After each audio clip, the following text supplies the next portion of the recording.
Rage Squonk, motherfuckers! Ça fait super longtemps que je voulais cette box. La Rage Squonk de Homeboy aussi. Alors, real talk là, vraiment, on va parler les mecs. Je vais être super honnête avec vous, ok? J'ai longtemps dit de la merde sur les bottom feeders, sur les gens qui les utilisent. J'ai longtemps fait des jeux de mots très douteux là-dessus. Après, j'ai eu ça, la Pulse de Vandy Vape. La Pulse normale, pas la Pulse 80 watts, la Pulse Mecha. J'ai trouvé ça pas mal. Ça manquait de puissance, ça manquait de constance. C'était pas un setup que j'utilisais tout le temps.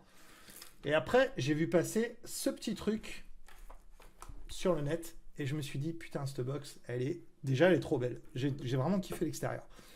Mais ce qui m'a fait aimer cette box beaucoup plus que son extérieur, c'est ça, les gars. C'est une box électro, Squonk, double AQ, 18650. Un petit peu dommage de ne pas avoir fait du 20700 vu la place qu'il y a derrière. Hein. Honnêtement, le 20700, ça passait nickel Michel avec un plastique un poil plus fin. Mais bon, c'est pas grave. Et c'est une vraie Squonk vraiment pratique aussi. Un autre truc que j'ai vu et que j'ai kiffé tout de suite, c'est ça. C'est ce petit truc-là. On va y revenir de toute façon. J'ai fait ma petite liste, ma petite checklist de trucs à vous dire d'abord dessus. Au niveau des stats, la Rage Squonk, double 18650 comme on l'a vu, 82 mm de hauteur, 51 mm de large et 41 mm de profondeur, les enfants. Et 243 grammes à vide, elle est un poil lourde, simplement parce qu'elle est faite dans un alliage de zinc. Donc c'est un peu un presse-papier. Elle est un peu heavy, quoi. Le chipset qui est ici, là, sous le côté, alors avec un écran super lumineux, super chouette. Il va de 5 à 155 watts. On peut l'utiliser en mode contrôle de température de 200 à 600 degrés Fahrenheit, en TCR, donc contrôle curve, contrôle de température avec le curve, et en power, normal, parce que le mode que j'utilise, et en bypass. Voilà, donc ça c'est le mode, un genre de mode méca, quoi. Il y a évidemment toutes les sécurités classiques qu'il y a sur tous les modes électro, protection contre les court-circuits. Il y a un cut-off, c'est-à-dire quand on reste appuyé sur le bouton, au bout de 12 secondes, ça coupe automatiquement. Protection contre la sous-décharge des accus, évidemment. Protection contre la surcharge quand on charge par le micro USB, évidemment. Et d'ailleurs, je viens de le dire, on charge en micro USB. Résistance minimale sur le bousin, 0,08 ohms. Donc super bas. Ce qui est plutôt pratique quand on fait du contrôle de température. La bouteille en elle-même, elle contient 7 ml. Voilà. Moi, je l'ai acheté juste la box, sans le drôle de zèbre qui est dessus. C'est pour ceux qui se demandent ce que c'est ce truc-là, c'est un Wasp Nano que j'ai customisé parce que je suis comme ça, je suis un customisateur.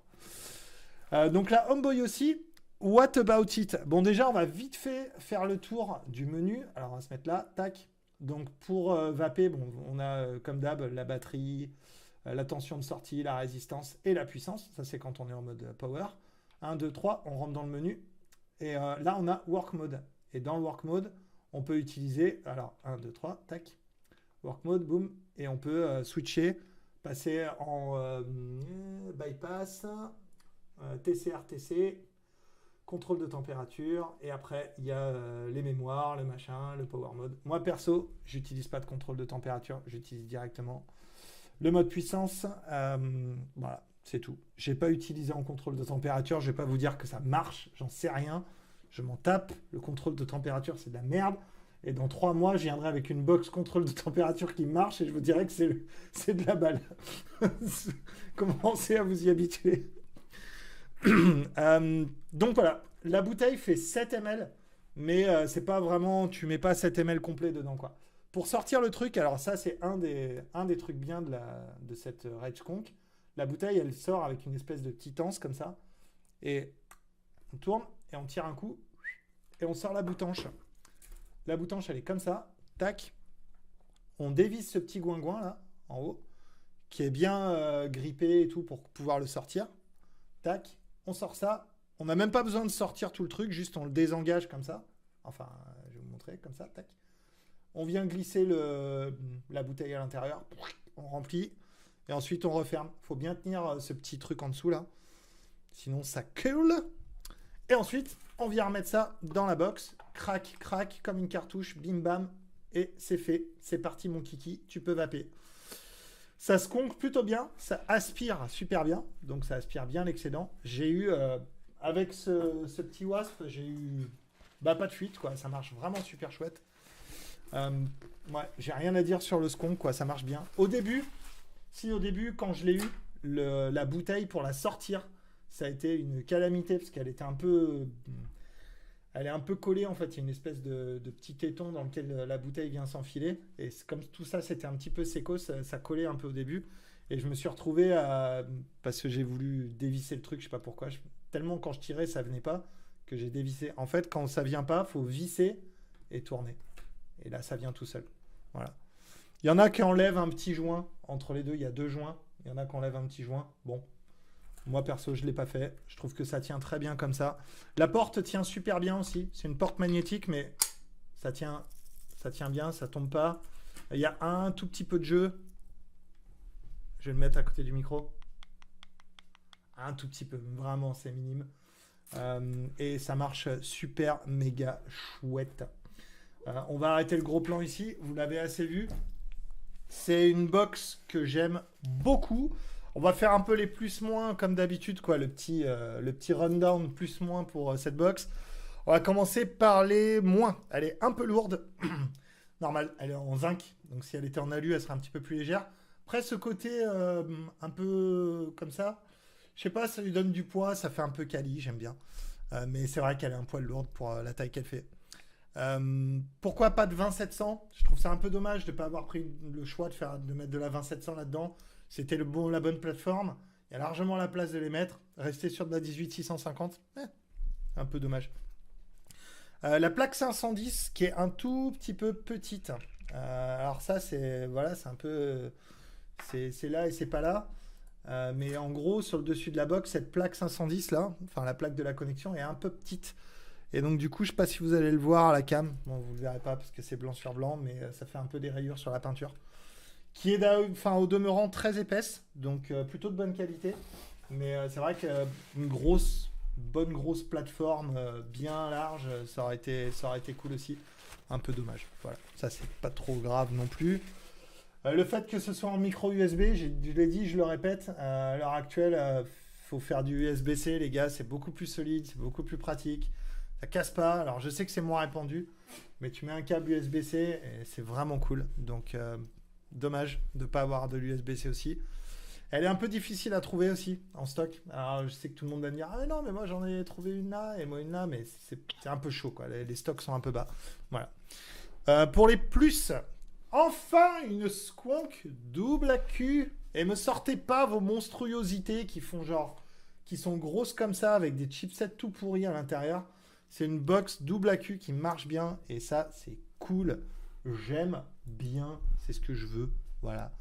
Elle va de 5 à 155 watts. Donc c'est largement suffisant pour utiliser ça avec tous les méga gros drippers bien bourrinasses avec des gros coils dedans. Donc ça aussi c'est vraiment cool. Elle est super belle. Ça c'est complètement subjectif. Mais personnellement, tous les gens à qui je l'ai montré m'ont dit elle est super classe. En vrai, la peinture blanche est nacrée. Donc elle a un peu ce fini qu'avait la Minikin. Et d'ailleurs, elle me rappelle assez la Minikin, même dans la forme et tout, dans la façon dont elle tombe dans la main. Elle me rappelle un peu la Minikin. Et la Minikin, c'est une box que j'ai adorée. Donc voilà, méga cool. En parlant de tenir dans la main, elle est super ergonomique, cette box. Il y a le petit truc pour le pouce. Le doigt, il tombe là. Tac. En mode trigger, c'est nickel. En mode pouce, un peu moins, peut-être. Elle est vraiment faite pour être utilisée comme ça. Alors, il y a des gens qui ont dit ouais, c'est chiant parce que tu es obligé de sconker comme ça. Moi, je sais pas, je la tiens comme ça. Voilà. Je sconk avec le pouce et je shoot là comme ça. Ou je sconk avec le doigt du milieu et je shoot comme ça.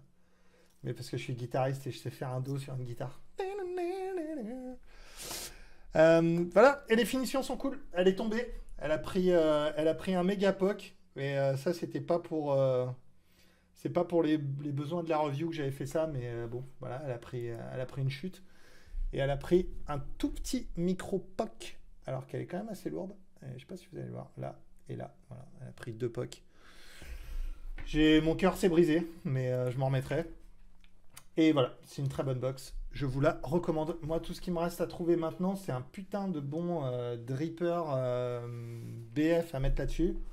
assez gros, avec une bonne gestion du liquide et qui coule pas. Et je serai totalement un homme heureux avec ma voiture avec une troisième pédale au milieu. Un Flame peut-être, non? Un Flave Tank. Même s'il paraît que c'est un peu surcoté, j'ai vu ça sur Facebook il y a pas longtemps. J'ai un Flave, mais il n'y a pas de pin BF pour ça, si? Bien sûr que si. Bah, bien sûr. Pourquoi j'en ai pas dans ma boîte? Mais prends un Flave Tank même. Hein. Non, parce que par contre, j'ai pas envie d'aller en enfer. Si j'ai un BF, c'est bon, j'ai pas besoin d'un tank en plus de mon BF, sinon je prends un tank direct. Mec, il y a 6 mois, t'avais pas besoin de BF. Donc prends le tank directement, tu gagneras 6 mois. Quoi. Arrête de nous faire chier. Non, mais honnêtement, je commence à comprendre pourquoi les gens ils utilisent un tank sur les BF. Enfin, Voilà. c'est pas que je commence à comprendre, je l'ai toujours compris, mais ça me fatigue. Mais en vérité, c'est bien parce que le fait d'avoir un tank, ça te permet d'avoir une humidification des mèches qui est permanente et qui est toujours la même. Alors que sur un BF, c'est vachement inégal. Tu vas vaper, puis tu as la saveur qui descend, tu roses conque, la saveur elle remonte, ça redescend. Alors que dans un tank, tu as un tampon entre les deux. Et du coup, tes mèches, elles sont toujours bien imbibées comme il faut à partir du moment où ton tank est rempli. Puis tu sais à quoi ça sert un tank? Ouais, exactement. Ça sert à tenir du liquide. Donc ouais, voilà. Donc ça, c'est ma review de la Squonk de chez Homeboy aussi, la Rage Squonk, qui est une box que j'adore.